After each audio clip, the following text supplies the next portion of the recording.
लोकतंत्र में सड़कें सुनसान हो जाती है तो संसद आवारा हो जाता है। चुनाव आते हैं तो कोरोना खत्म हो जाती है और देश के युवा जब संगठित होकर सड़कों पर आकर आपसे से आंख मिलाकर सवाल करते हैं तो आप कहते हैं कोरोना आ रहा है। कि बांट दिया इस धरती को क्या चांद सितारा का होगा, बांट दिया इस धरती को क्या चांद सितारा का होगा, नदिया के कुछ नाम रखे बहती धारा का क्या होगा, सिप का गंगा भी पानी है, आबे जमजम भी पानी है, मुल्ला भी पिए पंडित भी पिए, पानी का मजहब क्या होगा। युवा 27 से 28 साल का होता है ना साहब, तो बाप का पैसे का रोटी हलक से उतरता नहीं है, ऐसे उतरता है मानो पत्थर चबाना पड़ रहा है। देश के युवाओं के लिए काम नहीं कर रहे, देश के किसानों के लिए काम नहीं कर रहे, तो सत्ता में बैठ के आप मुजरा कर रहे हैं क्या सर?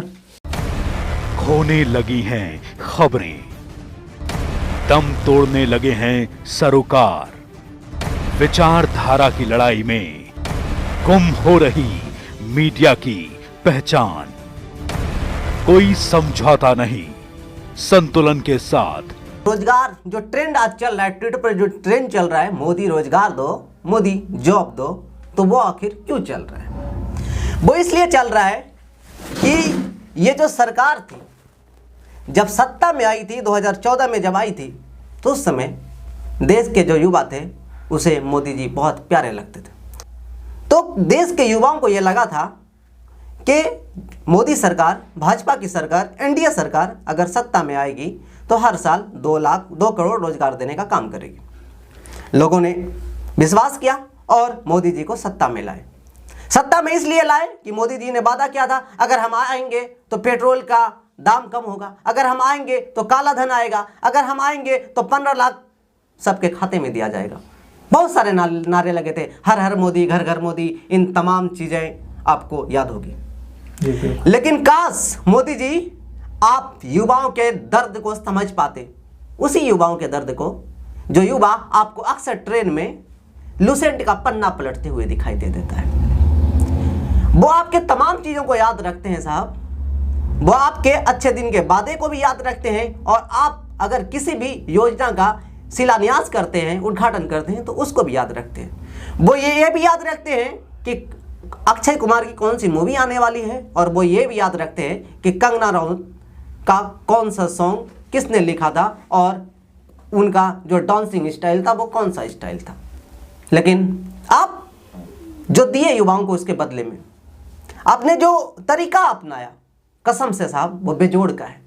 मैं इसलिए बेजोड़ बोल रहा हूं कि आप बैठकर, आप तमाम नेता जो आज सत्ता में हैं, जो अच्छे दिन का झांसा देकर सत्ता में आए हैं, आप बैठकर काजू और किशमिश की रोटी खाइए, और जब युवा अपने हक और अधिकार का बात करें, जब अपने लिए रोजगार मांगे, तो आप उनसे कहिए कि ठेला लगा लो, खिलौना बेच लो, कुत्ता पाल लो, पकोड़ा तल लो। कैसी के लिए पीएचडी, एमएससी, तरह तरह की डिग्रियां युवाओं ने ली हैं।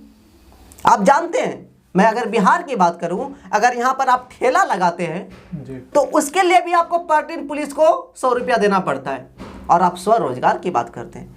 आप अभी याद होगा आपको कि पिछले दिन बिहार में मैट्रिक का एग्जाम चल रहा था, और बिहार का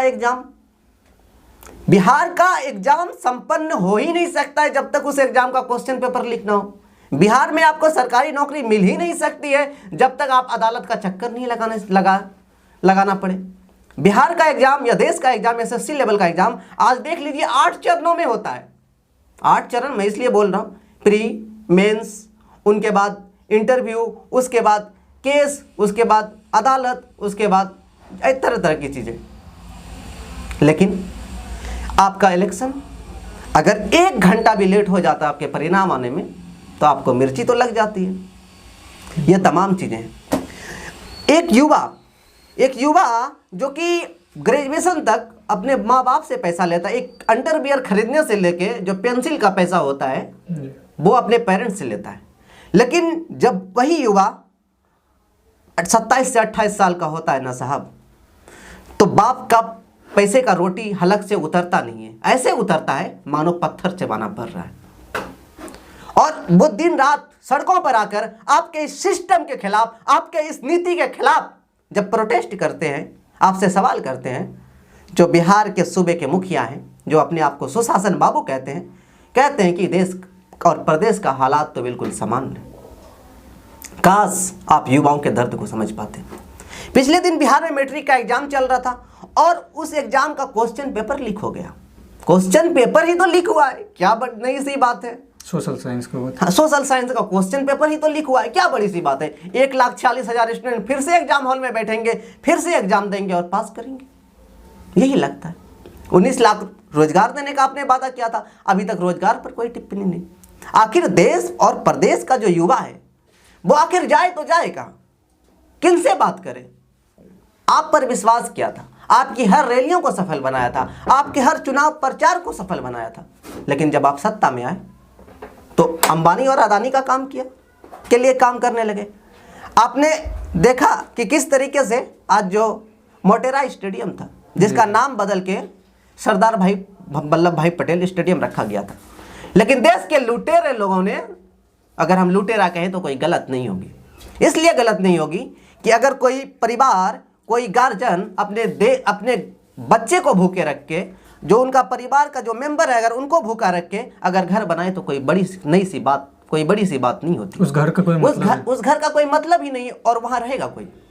तो यही वो सरकार है जो हम तमाम युवाओं को आत्मनिर्भर बनने का काम तो कर आत्मनिर्भर बनने का सपना तो दिखाती है, लेकिन खुद आत्मनिर्भर नहीं है। देश की जो राष्ट्रीय संपत्ति थी, जिसे हमारे पुरखों ने बड़ी मेहनत से बनाया था, आज उनका सौदा करके ये आत्मनिर्भर बन रहे हैं। और मैं इसलिए कहना चाह रहा हूं, मैं आज साफ तौर पर यह कह रहा हूं कि ये जो सरकार है वो अंबानी और अदानी के लिए काम कर रही है। मैं ये लिखित रूप में देने के लिए तैयार हूं, इसलिए कि जो स्टेडियम था, उस स्टेडियम का जो पवेलियन, दो छोर है, उनका जो नाम रखा गया है, एक छोर का नाम अंबानी और दूसरे का रिलायंस और अडानी रखा गया है। एक छोर का अडानी और दूसरे का रिलायंस रखा गया है।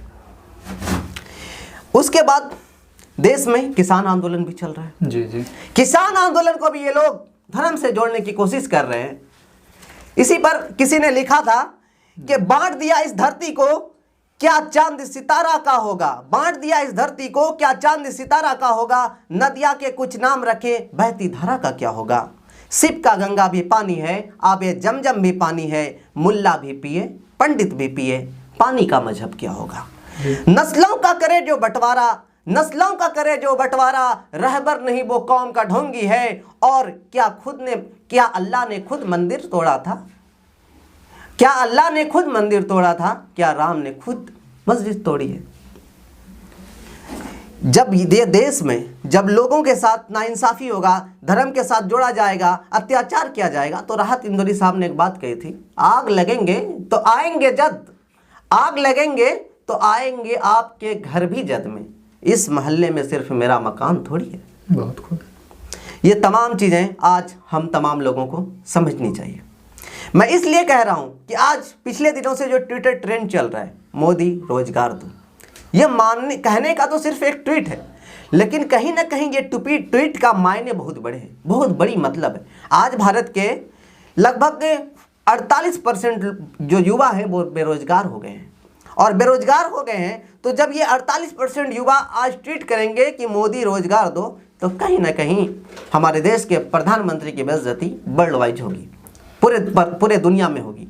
और मुझे ये अच्छा नहीं लगेगा कि हमारा प्रधानमंत्री इस तरीके से बदनाम हो, क्योंकि मोदी जी आप तो बहुत क्यूट हैं, और माशाल्लाह दाढ़ी भी रखे हैं तो और क्यूट लग रहे हैं। दिन रात आपके दाढ़ी पर चर्चा होती है, दिन रात आप कोरोना पर चर्चा करवाते हैं, दिन रात आप हिंदू मुस्लिम और पाकिस्तान पर चर्चा कराते हैं, लेकिन देश के युवा, देश के किसान बेरोजगारी में आकर भूख से अपनी जान दे दे, लेकिन आपको कोई घंटा फर्क नहीं पड़ता है। मैं इसलिए ये बातें कह रहा हूँ कि आज हर 2 घंटे में हमारे देश में एक युवा आत्महत्या करने पर मजबूर हो रहा है। क्यों हो रहा है? क्योंकि जब वो तैयारी करते हैं, एसएससी की तैयारी करते हैं, रेलवे की तैयारी करते हैं, सीजीएल की तैयारी करते हैं, गार्जियन का दबाव रहता है कि आप नौकरी लाइए। मोहल्ले वाले बोलते हैं, गाँव वाले बोलते हैं, समाज के लोग बोलते हैं ये तो पढ़ता लिखता नहीं होगा, आवारगी करता होगा। लेकिन वही एक नौकरी, जिस नौकरी के लिए वो युवा बेचैन रहता है, अगर एक नौकरी उसे मिल जाए तो उस पर लगा आवारगी का जो ठप्पा होता है वो मिट जाता है। उस सर्प का नाम है नौकरी। आप बोलते हैं स्वरोजगार कर लो, मतलब कुछ भी, हमसे लोन ले लो और स्वरोजगार कर लो। ये क्या बात हुई? आपने तो 19 लाख रोजगार देने का वादा किया था। आप तो बोले थे कि हम परमानेंट रोजगार देंगे। आज देखिए आप बिहार की स्थिति, 94,000 शिक्षक आज लगातार धरने पर बैठे हुए हैं, सरकार के खिलाफ आंदोलन कर रहे हैं, प्रोटेस्ट कर रहे हैं, लेकिन सरकार सुनने के लिए तैयार ही नहीं है। अगर कोरोना की हम बात करें तो आप भागलपुर हॉस्पिटल, मायागंज हॉस्पिटल है, वहीं की एक रिपोर्ट सामने आई कि 10 टाइम्स 0 नंबर पर लगभग 300 पेशेंट का जांच हुआ था। किनका नंबर है? इतनी बड़ी धोखाधड़ी, इनकी इतना बड़ा फॉर्जरी, आखिर ये सब कैसे हो पा रहा है? ये तमाम चीजें हम युवाओं को अब समझने की जरूरत है, क्योंकि 90 के दशक में जब ये देश का युवा जगा था ना, तो देश में इमरजेंसी लग चुकी थी।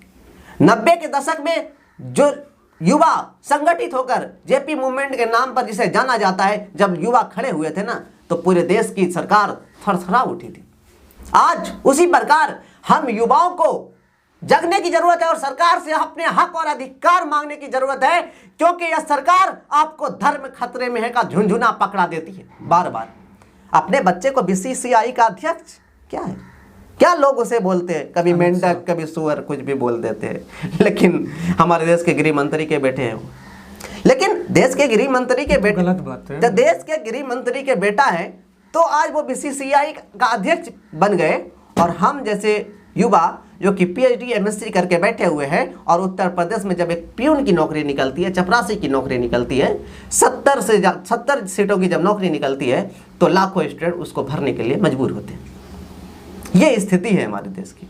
युवा करे तो करे, जाए तो जाए कहाँ। इसीलिए तमाम युवाओं से जो हमारी बातों को सुन रहे हैं, उनसे अपील है कि भैया ये जो धर्म का झुंझुना आपको पकड़ाया गया है ना, इस झुंझुने को रख दीजिए। इस देश में 70% लोग आज से नहीं, पुरखों से हिंदू हैं, हिंदू थे और रहेंगे। ना हिंदू खतरे में है, ना इस्लाम खतरे में है। अगर सचमुच कुछ खतरे में है तो इस देश का संविधान खतरे में है, जिसे बड़ी मेहनत से तैयार किया गया था। संविधान में समाजवाद की बात कही गई थी, लेकिन आज उस समाजवाद को दरकिनार करके आज किसी खास लोगों के लिए काम किया जा रहा है। आप देख सकते हैं। आप कहते हैं कि हमारी स्थिति पहले से मजबूत हो गई है, हम पहले से ज्यादा मजबूत हो चुके हैं, हमारे जो सैन्य शक्ति और ज्यादा मजबूत हो चुके हैं, और चाइना हमारे आकर उत्तराखंड में आकर एक गांव बसा लेते हैं, और आप कहते हैं हमको दिख ही नहीं रहा है। देश और प्रदेश में हालात तो बिल्कुल समान नहीं। पीएमओ से, जहां किसान आंदोलन कर रहे हैं गाजीपुर बॉर्डर पर, पीएमओ से सिर्फ 1500 मीटर की दूरी पर है वो, 1.5 किलोमीटर। लेकिन देश के प्रधानमंत्री को, जो आज उन लोगों के वोट से सत्ता में पहुंचे हैं, उनको उनसे बात करने की फुर्सत नहीं मिल रही है। बल्कि जो 1500 किलोमीटर दूर बंगाल है, जहां चुनाव होना है, वहां जाकर वो बात कर रहे हैं कि हम नौकरी देंगे, हम फ्री वैक्सीन देंगे। अरे फ्री वैक्सीन से याद आया कि फ्री वैक्सीन तो आप बिहार में भी देने वाले थे। वो फ्री वैक्सीन आखिर कब लगने वाला है? क्या कोरोना तो फिर से आने वाला है? जैसा कि न्यूज में पता चल रहा था, आपकी जो गोडी मीडिया है, जिसे पैसे के दम पर आपने खरीद कर रखा है, वो तो बता रहे थे कि कोरोना का संक्रमण लगातार बढ़ने वाला है। आखिर होता क्या है, जब चुनाव आते हैं तो कोरोना खत्म हो जाती है, और देश के युवा जब संगठित होकर सड़कों पर आकर आपसे आंख मिलाकर सवाल करते हैं, तो आप कहते हैं कोरोना आ रहा है। ये क्या है? ये तो आपके दोगलेपन को दर्शाता है, ये तो आपके दोहरी मानसिकता को दर्शाता है। आपको याद है, एक बाबा है, मैं उनका नाम नहीं लेना चाहूंगा, जो कि अन्ना के आंदोलन में सलवार पहनकर उसे भागना पड़ा था। मैं उनका कुछ और लक्षण बताऊंगा कि उनकी आंख फड़फड़ाती रहती है। जो बाबा अपने फड़फड़ाती हुई आंख का अभी तक इलाज नहीं कर पाए, वो कहते हैं कि गोबर और गोमूत्र से हम कैंसर का इलाज कराएंगे। गजब सी स्थिति हो गई है सर देश की। भाई बाबा कहते थे पेट्रोल 35 रुपया लेना है कि नहीं लेना है, तो दे दो ना भैया, कहाँ छिपे हो। उस समय तो जो कच्चा तेल का जो दाम था वो भी कम था, वो भी ज़्यादा था। आज कच्चा तेल का जो दाम है वो 2 रुपया, शायद 2 रुपया, मैं कंफर्म नहीं हूँ, 2 रुपया बढ़ा है। तो जब 2 रुपया बढ़ा है तो देश में जो एक्स्ट्रा टैक्स है वो क्यों लगाया गया? आपने बोला था 35 रुपया पेट्रोल हम देंगे, तो दे दीजिए। कहाँ गए बाबा जी? आप तो गोमूत्र से और कैंसर का इलाज करा रहे हैं, लेकिन आपके फड़फड़ाती हुई आंख का कोई इलाज नहीं आप खोज पाए क्या? आप तो कहते थे शुरुआती दौर में, आपने कहा था जींस पैंट वगैरह पर, उनका एक कमेंट्स था कि जो जींस पैंट है ये पश्चिमी लिबास है, वेस्टर्न लिबास है, इसे इंडिया में नहीं पहना, इंडिया में यूज नहीं होने देना, इनका उन्होंने विरोध किया था। लेकिन जब पतंजलि की जींस पैंट आई मार्केट में, वो भी स्क्रैच वाली, तो उन्होंने उनसे जब पूछा गया कि आपने तो जींस पैंट का विरोध किया था, तो उन्होंने कहा कि नहीं, इसे देसी स्टाइल में बनाया गया है। अब जींस पैंट बनाने की देसी स्टाइल क्या हो सकती है? आप समझ सकते हैं इस देश में जो लोग हैं, जो अभी कहीं ना कहीं चर्चा का विषय बने हुए हैं, उन लोग की मानसिकता कितनी छोटी हो चुकी है, उनका सोच कितना नीचा हो चुका है, ये आप समझ सकते हैं। कोरोना को आप भगा रहे थे थाली बजा के, ताली बजा के। अरे भाई, जब थाली और ताली से ही कोरोना भगाना था, तो आप ये अब वादा क्यों कर रहे हैं तमाम चुनावों में कि हम फ्री वैक्सीन लगाएंगे? बोलिए, अगर हम चुनाव जीते, भाइयों बहनों, अगर मैं चुनाव जीता, अगर मैं सत्ता में आया, तो तमाम लोग मिलकर थाली और ताली बजाएंगे और दिया पार्टी का आयोजन करेंगे। बोलिए, आपको तो वैक्सीन, आप तो थाली और ताली से कोरोना बजा रहे थे, कोरोना भगा रहे थे। तो मोदी जी, आपसे हम युवाओं का जो आज हैशटैग चला रहे हैं और तमाम टीचरों का मैं धन्यवाद करूंगा। मोदी जी, आप बहुत क्यूट है, दाढ़ी आपकी बहुत क्यूट है, आप बहुत, आपकी जो पीएमओ के लोग हैं जिनकी ये जिम्मेदारी रहती है कि देश में जो हो रहा है वो तमाम चीज़ें से रूबरू कराएं, लेकिन आपके जो सलाहकार हैं ना साहब, वो अच्छे नहीं, चेंज कर दीजिए। यही बात तो खान सर भी बता रहे जी, थे। ये बातें वो तमाम लोग बताएंगे जो मोदी जी से तो प्यार करते हैं, लेकिन मोदी जी उन पर ध्यान नहीं दे रहे हैं। तो अभी भी उन हमें और उन तमाम लोगों को मोदी जी पर शक नहीं है। मोदी जी बहुत अच्छे हैं, ठीक है। मोदी जी का जो सलाहकार है वो गलत है। तो उन लोगों, मोदी जी को, अगर मेरी ये बात मोदी जी तक पहुंचे, तो मोदी जी को एक बात समझनी चाहिए कि उनका जो पीएमओ के जो अधिकारी है उसे बदला जाए, और जो देश में हो रहा है उन तमाम चीज़ों की आपकी जानकारी मिलनी चाहिए। क्योंकि जब ये युवा जग जाएगा ना, अभी तो प्यार से समझा रहा है, एक अल्टीमेट है डिजिटल आंदोलन के द्वारा, वो बता रहा है कि अब युवा जाग रहा है। इससे पहले इंडस्ट्री इन बिहार, उनका भी हैशटैग चला था लॉकडाउन के टाइम। तो लॉकडाउन के टाइम जब इंडस्ट्री इन बिहार का चला था, तो उस समय लोग कहीं ना कहीं सरकार को यह लगा था कि अभी कोरोना का काल चल रहा है और लोग सड़कों पर नहीं आएंगे। लेकिन अब लॉकडाउन भी नहीं है और फैमिली का प्रेशर भी है और युवाओं को रोजगार भी चाहिए, क्योंकि अब युवा नहीं चाहते हैं कि 27-28 साल होने के बाद अंडरवेयर का पैसा उसे पापा से लेना पड़े। इसीलिए युवा सड़कों पर आएंगे और आपसे आंख से आंख मिलाकर सवाल करेंगे, क्योंकि सवाल करना इसलिए भी जरूरी है कि मनोहर लाल लोहिया ने कहा था कि जब लोकतंत्र में सड़कें सुनसान हो जाती है तो संसद आवारा हो जाता है। और भगत सिंह ने भी कहा था कि बहरों को सुनाने के लिए एक धमाका होनी चाहिए। और अगर आप युवाओं के लिए काम नहीं करते हैं, अगर सरकार युवाओं को नौकरी नहीं देती है, तो वो धमाका जल्द होने वाला है। हम ये तमाम बातें इसलिए कह रहे हैं, हमको कोई फर्क नहीं पड़ता है। तो आप हिंसा की बात कर रहे हैं? नहीं, हिंसा नहीं। धमाका का मतलब हिंसा नहीं होता है। धमाका का मतलब ये भी होता है कि आप सड़क पर निकाल कर संसद घेराव करें, विधानसभा घेराव करें, और जो सत्ता में आपके बोर्ड से आकर काजू और किशमिश की रोटी खा रहे हैं ना, उनसे कान पकड़ के सवाल कीजिए कि सर, आपने जो वादा किया था वो वादा कब पूरा होगा? क्योंकि हम ही वो जनता है जो आपको सत्ता में पहुंचाएं। हम ही वो लोग हैं जिसके बदौलत आज आप फॉर्च्यूनर पे घूम रहे हैं। तो हमारे लिए भी कुछ कीजिए कि हम भी अपने परिवार को चला पाएं।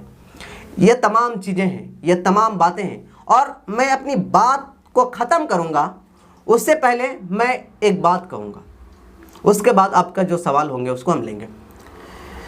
मोदी रोजगार दो, मोदी रोजगार दो, मोदी रोजगार दो।